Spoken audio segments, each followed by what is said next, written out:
કોંગ્રેસ નેતા અમિત ચાવડાનું નિવેદન કહ્યું રાજકોટમાં બળાત્કારીના ફોટા પણ મંત્રીઓ સાથે હોય છે। ગળામાં કેસરી ખેસ નાખો એટલે ગેરપ્રવૃત્તિઓ કરવાનું લાયસન્સ મળી જાય છે। રાજકોટમાં બળાત્કારીનો જેની પર આક્ષેપ હોય એના ફોટા પણ ક્યાંક મંત્રીઓ સાથે હોય। એટલે કહેવાનો મતલબ છે કે ગળામાં કેસરી ખેસ નાખો અને ગેરકાયદેસર પ્રવૃત્તિઓ અનૈતિક પ્રવૃત્તિઓ કરવા માટેનું લાયસન્સ મેળવો એવી સ્થિતિનું આજે ગુજરાતમાં નિર્માણ છે। જે પણ ગેરકાયદેસર પ્રવૃત્તિઓ થાય, જે પણ દબાણની કે ખોટી પ્રવૃત્તિઓ થઈ રહી છે, બધી જ જગ્યાએ ક્યાંક ને ક્યાંક સરકારમાં બેઠેલા લોકોના આશીર્વાદ એમના મળતિયાઓ દ્વારા થઈ રહી છે અને એનો ભોગ આજે ગુજરાતની જનતા બની રહી છે।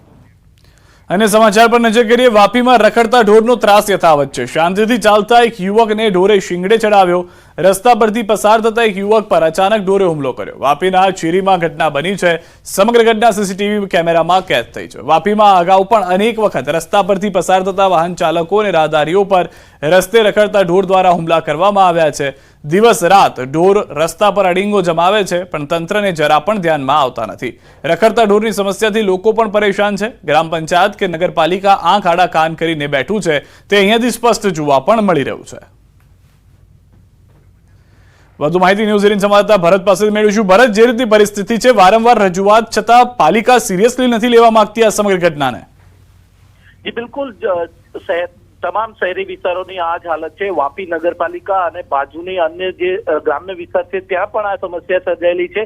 અવારનવાર લોકો રજૂઆત કરે છે, પરંતુ તેમ છતાં હજુ પણ શહેરના રસ્તાઓ પર રખડતા ઢોરો દેખાઈ રહ્યા છે। અત્યારે જે દ્રશ્યો જોઈ રહ્યા છો, વાપીના છીરી વિસ્તારની ઘટના છે, જ્યાં બે યુવકો ચાલીને જતા હતા ત્યારે રસ્તા પર ઉભેલા એક ઢોરે છે એક યુવક પર હુમલો કરી દે છે અને ઉચકી અને નીચે ફેંકે છે। આ ઘટના જો કે સદનસીબે યુવકને કોઈ ઈજા થઈ નથી, પરંતુ સમગ્ર ઘટના જે રીતે સીસીટીવી કેમેરામાં કેદ થઈ છે। આ પહેલી પણ શહેર અને જિલ્લામાં આવી અનેક ઘટનાઓ બની ચૂકી છે। જીવલેણ અકસ્માતો પણ સર્જાઈ ચૂક્યા છે।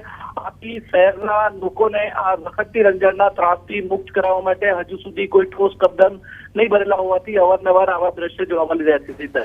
આભાર સમગ્ર માહિતી બદલ ભરત। તો હાલમાં જે રીતે જણાવવામાં આવી રહ્યું છે, પરિસ્થિતિ એ છે કે વારંવાર રજૂઆત છતાં ગંભીરતા જોવા નથી મળતી। એવોર્ડ અને પ્રમોશનની લાલચમાં કેટલાય લોકોના જીવ જોખમમાં મૂકવામાં આવ્યા। સુરતમાં કીમ નજીક ટ્રેન ઉથલાવવાના પ્રયાસ મામલે નવો ઘટસ્ફોટ સામે આવ્યો છે। ટ્રેન ઉથલાવવાનું ષડયંત્ર રેલવે કર્મીએ જ રચ્યું હતું। એવોર્ડ અને પ્રમોશન માટે ષડયંત્ર રચ્યાનો ચોંકાવનારો ખુલાસો થયો। તેઓએ રેલવે ટ્રેક પરની 2 ફિશ પ્લેટ અને 71 પેડ લોક ખોલી નાખ્યા હતા। ષડયંત્ર રચીને જાતે જ રેલવે વિભાગને જાણ કરી। આ તરફ આ મામલે પોલીસે કડક તપાસ કરી અને 3 આરોપીને અટકાયત કરી। જિલ્લા પોલીસે સુભાષ પોદાર, મનીષ મિસ્ત્રી, શુભમ જયસ્વાલ સામે કાર્યવાહી કરી છે।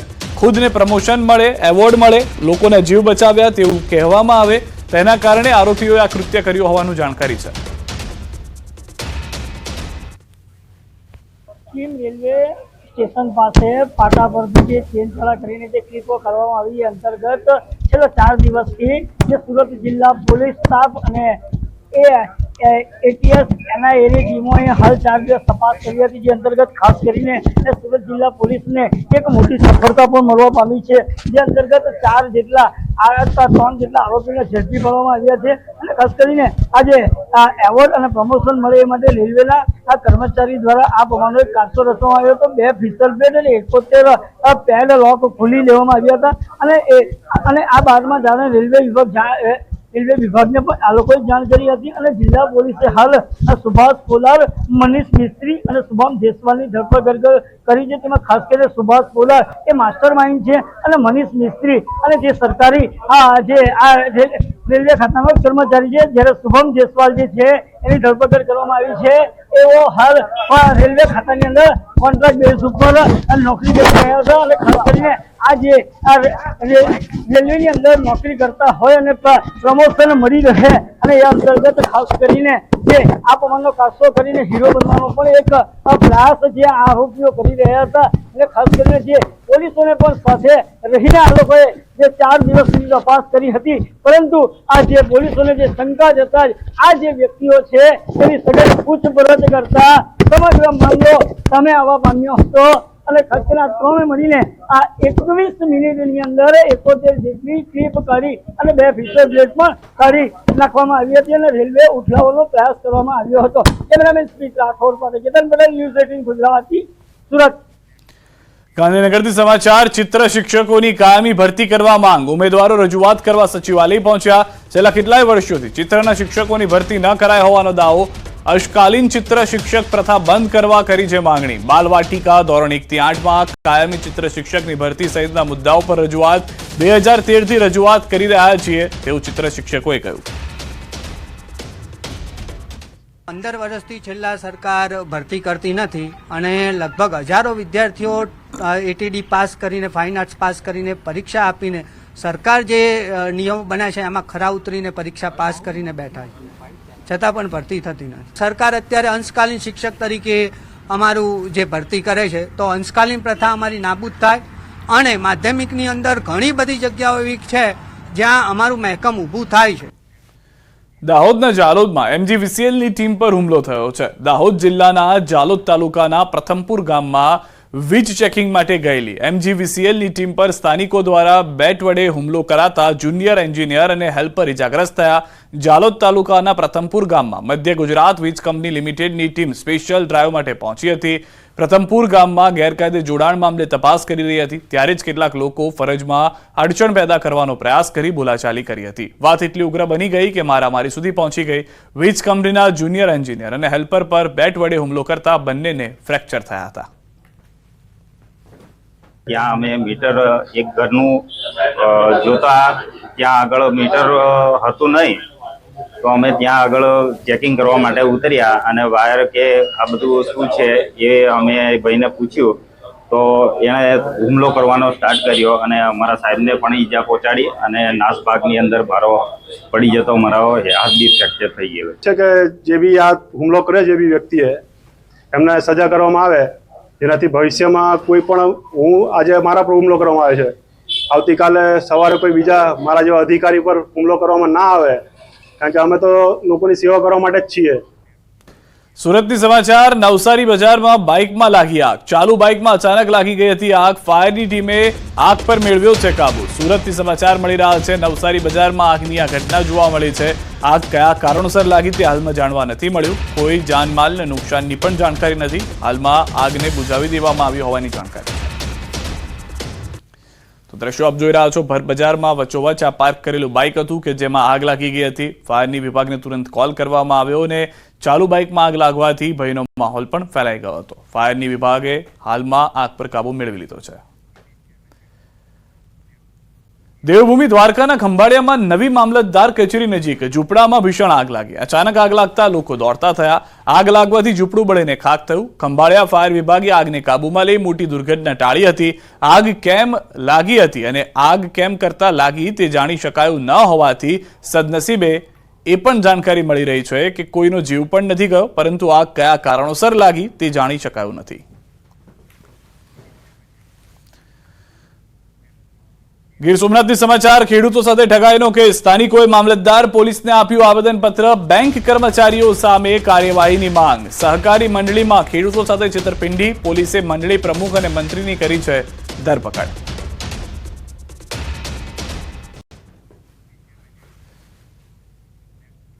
બોટાદના એગ્રોના દુકાન માલિકે ખેડૂત સાથે કરી છેતરપિંડી। ગઢડા તાલુકાના ઉગામેડીના ખેડૂત દ્વારા ખરીદી કરવામાં આવેલ ખાતરની બેગમાંથી રેતી નીકળેલી। ભોગ બનનાર ખેડૂતે Sardar fertilisers and agro chemicals નામની દુકાનમાંથી ખેડૂતે 25 થેલી ખાતર ખરીદ્યું। એગ્રો માલિકે ખેડૂતને દિવેલના ખોળના નામે સિટી કમ્પોઝ ખાતર પધરાવી દીધું। ભોગ બનનાર ખેડૂતે 23 થેલીનો ઉપયોગ કરી નાખ્યો, પરંતુ 2 થેલી ખાતરને પાણીમાં નાખતા સમગ્ર હકીકત બહાર આવી ગઈ હતી। ખેડૂતે ખેતીવાડી અધિકારીને જાણ કરતા સમગ્ર કૌભાંડનો પર્દાફાશ થયો। એગ્રો શોપ પર 128 બેગોની તપાસ કરતા દિવેલના ખોળની જગ્યાએ સિટી કમ્પોઝ ખાતર હોવાનું અધિકારીએ જણાવ્યું। ખેતીવાડી અધિકારી દ્વારા ખાતરના નમૂના લઈ આગળની કાર્યવાહી હાથ ધરી। આપણે વાવન ગાળો નીકળ્યો એટલે મજૂરને એવું કીધું એમાંથી 2 ખોબા તોડીને લેતો ઓગળી જાય તો આપણે ટીપા પદ્ધતિમાં સડાઈ દેવી। એ 2 ખોબા ડોલમાં નાખીને લાવ્યો હોય એટલે હું ખાટલે બેઠો બેઠો ઓગાળતો હતો। પાણી ડોળું થઈ ગયું। પછી છેલ્લે આમ હાથ નાખ્યો તો કાંકરા લાગી એટલે મેં કીધું આ ખાતર હજી આપણે ઓગળતું નથી, એટલે પછી મેં એમાં હાથ નાખી નીચેથી કાઢ્યું તો કાંકરા દેખાણા મને. અને જ્યારે અહીંયા અધિકારી આવીને શોખ કર્યો કે ભાઈ આ એડીનો ખોળ નથી, તો આવું ખોટું કહી અને ગ્રાહકોને છેતરવાનું કામ કરે છે ભાઈ આ સરદાર એગ્રોવાળા. તેમની પાસે 128 બેગ મટીરિયલ પડેલ છે, પરંતુ તે દિવેલીનો ખોળ નથી, સિટી કમ્પોસ્ટ ખાતર છે. પણ ખેડૂતોને એ ટૂંકમાં દિવેલીનો ખોળ કરીને એની વેચાણ કરેલ છે અને એના નમૂના પણ અમે લીધા છે અને નમૂના છે એ લેબોરેટરીમાં જશે, એનું રિઝલ્ટ આવી આગળની કાર્યવાહી કરવામાં આવશે. સુરતના વરાછા વિસ્તારમાં લાખોની છેતરપિંડી કરનાર 2 આરોપીઓને પોલીસે દબોચી લીધા છે. 2 આરોપીઓએ ફરિયાદીને વિશ્વાસમાં લઈ USDTમાં નામે 97 લાખની છેતરપિંડી આચરી હતી. સમગ્ર મામલે વરાછા પોલીસે ફરિયાદ નોંધી આરોપીની ધરપકડ કરી તેમની પાસેથી ₹51 લાખ કબજે કર્યા. 97,66,340 USDTમાં રોકાણ કરી અને ગમે ત્યારે પૈસા પાછા મળી જશે તેમ કહી અને આંગળીયા થ્રુ પેમેન્ટ મેળવી અને USDTના નાણાં જે ઓનલાઈન એપ્લિકેશનમાં જેવા પૈસા મળે એની સાથે 15 મિનિટમાં USDTમાં કન્વર્ટ થઈ તેઓને મળી જશે તેમના એકાઉન્ટમાં તેવું જણાવી વિશ્વાસમાં લઈ અને છેતરપિંડી કરેલી. જે ચીટિંગ થયેલ હોય તે 97,66,000 રૂપિયા પૈકી 51,50,000 રૂપિયા તેમજ ફરિયાદમાં જણાવેલ બંને આરોપીઓ કમલેશ ઉર્ફે માઇકલ ક્યાળા તથા ચેતન રમેશભાઈ રંગાણી બંનેની ધરપકડ કરેલ છે અને ગુનાના કામનો મુદ્દામાલ હસ્તગત કરેલ છે. 97 લાખની છેતરપિંડી કરવામાં આવી હતી. વરાછા પોલીસ એક્ટિવ થઈ હતી અને ત્યારબાદ તેઓને પકડવામાં તેઓ સફળ થયા હતા. આરોપી પાસેથી 51 લાખ રૂપિયા કબજે લેવાયા છે.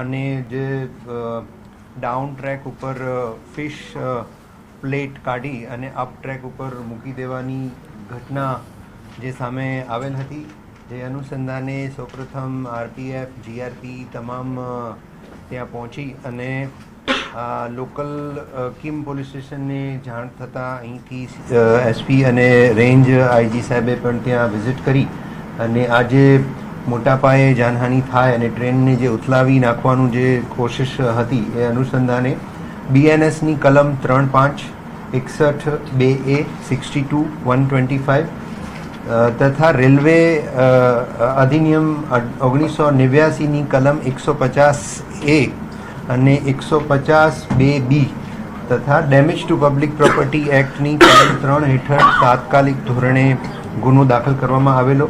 ગુનાની ગંભીરતાને સમજી અને આની તપાસ સ્પેશિયલ ઓપરેશન ગ્રુપના પોલીસ ઇન્સ્પેક્ટર સુરત ગ્રામ્યને સોંપી DYSP કામરેજના સુપરવિઝનમાં LCB SOGની લોકલ પોલીસની 5 મેઇન ટીમ અને 11 બીજી તેમની જે હેલ્પિંગ ટીમ આમ કુલ મળી 16 જેટલી ટીમો કાર્યરત કરવામાં આવેલ હતી.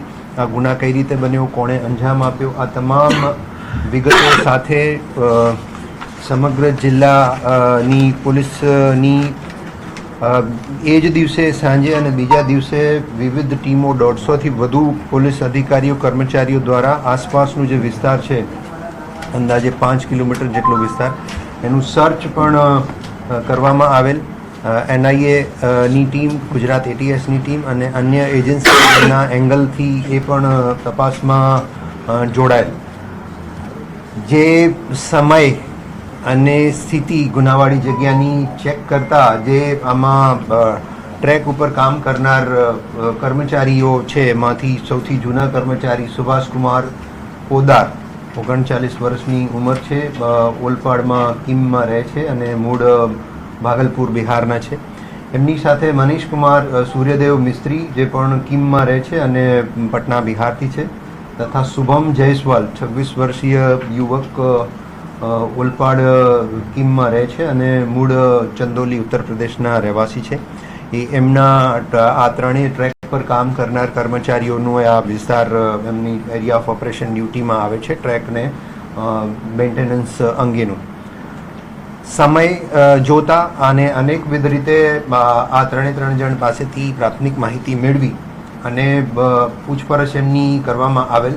જે સમયે જ્યાં જે વસ્તુ બનેલી અને જોયેલી એને અનુસંધાને પોલીસે એમની પાસેથી જ્યારે એમનું મોબાઈલ ચેક કરતા ખરેખર જે 28 સેકન્ડનો વિડીયો જે 5 વાગ્યા અને 20 મિનિટ પછીના બનાવનું જે બતાવવામાં આવેલ હતું એ વિડીયો રિસાયકલ બિનમાંથી પોલીસે રિકવર કરતા એ વિડીયો 4 વાગે 57 મિનિટ અને 56 સેકન્ડે એ વિડીયો બનેલ હોવાનું ટાઈમ અને ડેટના સ્ટેમ્પ સાથે પ્રસ્થાપિત થયેલ, જેથી પોલીસને આ વિષયમાં થોડું વધારે શંકા થવા લાગી કે આ વિડીયો ઉતારી અને ડિલીટ કરી દેવામાં આવેલું હતું.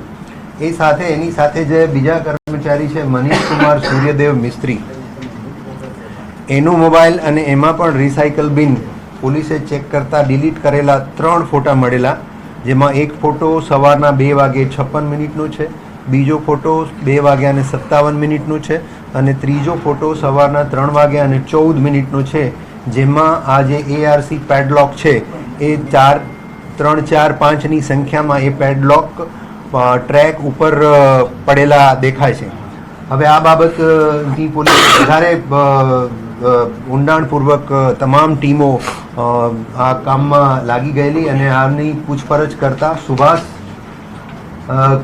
ના કહેવાથી સુભાષની સાથે મળી અને મનીષ અને શુભમે આ પેડલોક પણ કાઢેલા અને ફિશ પ્લેટ પણ કાઢી અને ટ્રેક પર મૂકી હતી. ખરેખર જે પ્રમાણે એમની મૂવમેન્ટની તમામ ટેકનિકલ માહિતી રેલવે વિભાગ પાસેથી માંગી અને આવી ગઈ છે, એનું એનાલિસિસ ચાલે છે.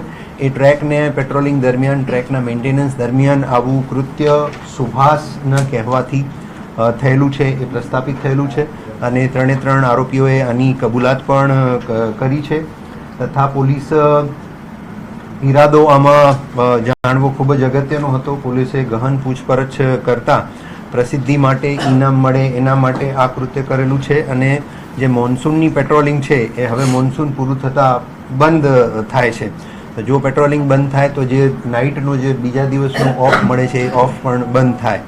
એ આ 2 કારણ પ્રાથમિક દ્રષ્ટિએ પોલીસને આરોપીઓની કબૂલાતમાં જાણવા મળેલા છે. તમામની 3 આરોપીની ધરપકડ કરવામાં આવેલી છે અને એમની પાસેથી જે 3 મોબાઈલ મળ્યા છે જે ટેકનિકલ